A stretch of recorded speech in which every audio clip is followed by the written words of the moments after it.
This is what we're learning now. It's called basic Kabbalah, Kabbalistic ideas. Kabbalah is based on the idea like this, that God is one. God creates everything. But we don't see Him, we don't feel Him. How can that be? How can that be? So Kabbalah comes to answer that question. How it is that all there is God. God creates everything. He creates the stars, He creates the skies, He creates the angels, creates all the spiritual worlds, creates everything, and we totally don't see Him or don't feel Him. How can that be? And not only that, even more, how does He create the world? How can He create the world and still remain infinite and unchanged? And so Kabbalah comes to answer all these questions. Right? How it is that God exists, He creates everything. How does He create evil? Why is there evil in the world? I mean, everything is from God. Evil is also from God, yes. Why would He do a thing like that? And what's the difference between the Torah and the rest of the world?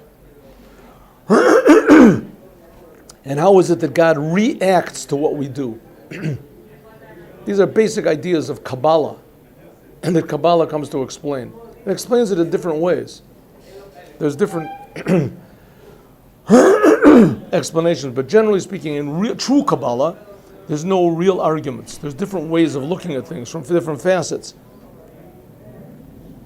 And Chassidic took all these ideas of Kabbalah to make them practical. What does it mean, practical? That we can create a man who ourselves, that we can actually create ourselves from nothing. A person has no love of God, no fear of God, no interest in God. And all of a sudden to create that inside of ourselves, that's called making a man, a Nase Adam. And that's what it means that man is made in God's image. God has an image. It says, yes, that's called these 10 sfirot of God's personality, God's 10 spheres. The 10 spheres. And generally there's 3 which are intellect, and I call it 5 that are emotions. We can say 7 emotions. And 2 that are dealing with action, going outside of the world. Chachma, Bin, and Das, that's intellect. And the other 7 sometimes are called emotions, but more exactly there's the main emotions, which is Chesed, Gevura, Tiferet, Netzach, Hod, and then going outside of a person, going outside of himself, and so to speak, God going outside of himself, that's what's called Yesod and Malchut. Okay, what these are exactly, we'll talk about later, not right now, but suffice it to say that the 3 top ones are called intellect. This is also explained to a certain degree in the 3rd chapter of the Tanya. This is also the secret of the Hebrew alphabet. It's called 3 mothers, 7 doubles, and 12 simples. That makes the 22 letters of the Hebrew alphabet. And these letters are the units of creation, how God creates the whole world. Okay, now we're talking about the upper 2 spheres of God's personality, Chachma and Bina. Okay, Yona, you with me? Chachma and Bina, sure? Chachma and Bina.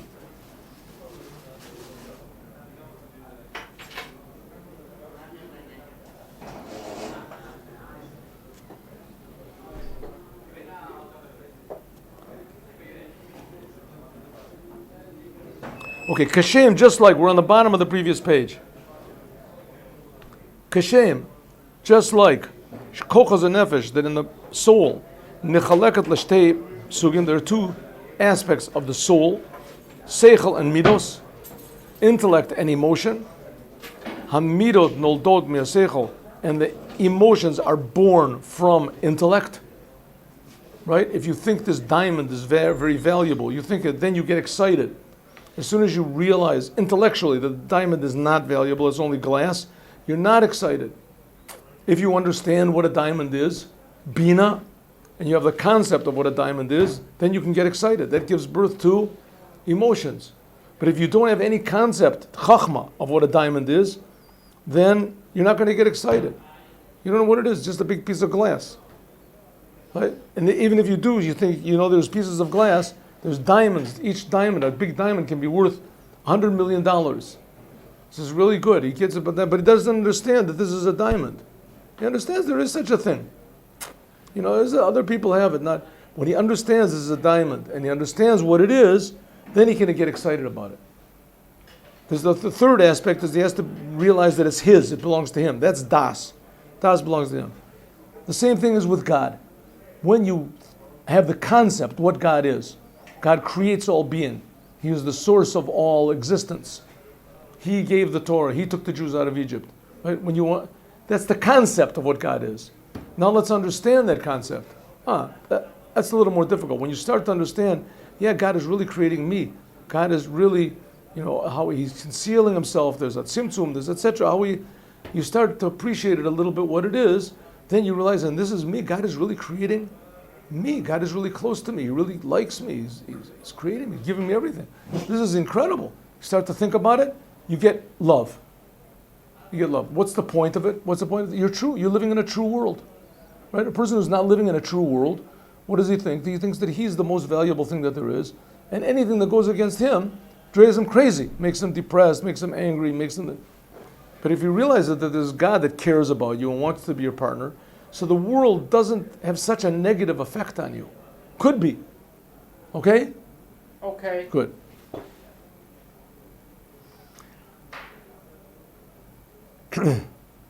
Sfirat HaChachma is the father of the emotions. Chachma omedet berichuk. Chachma is standing far. Please look inside, Yonah.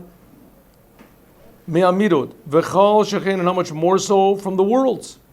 The worlds are created from God's Chachma, but far away. Sfirat HaBina, the aspect of God's Bina, is what's called Aim, a mother. Ha'omedet bekiruv, which is close to the emotions, and also to the worlds. And the worlds are created directly by this aspect of God's Bina, understanding. What's this got to do with Avram, Yitzchak, and Yaakov? We're going to see in a second. What's got to do with Balak?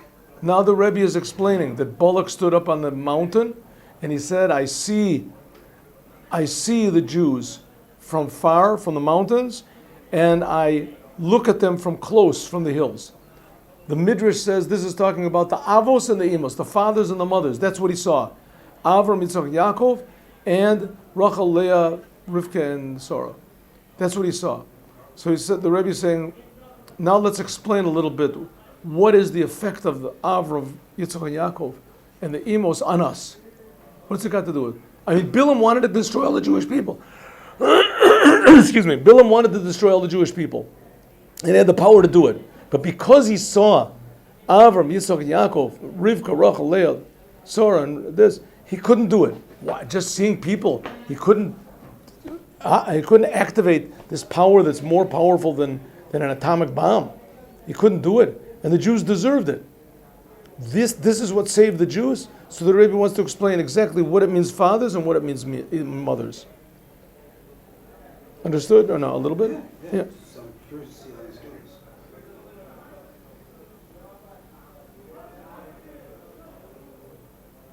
All right, let's do Gimel.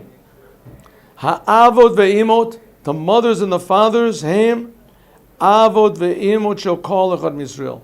They are the mothers and the fathers of every single Jew. Klomer, sha'avot ve'imot, that the fathers and the mothers, horishu et yaneim, they gave over their nature, the call echad Yisrael, to each and every Jew. Right? A person is affected by his mother and his father. He inherits some of their traits.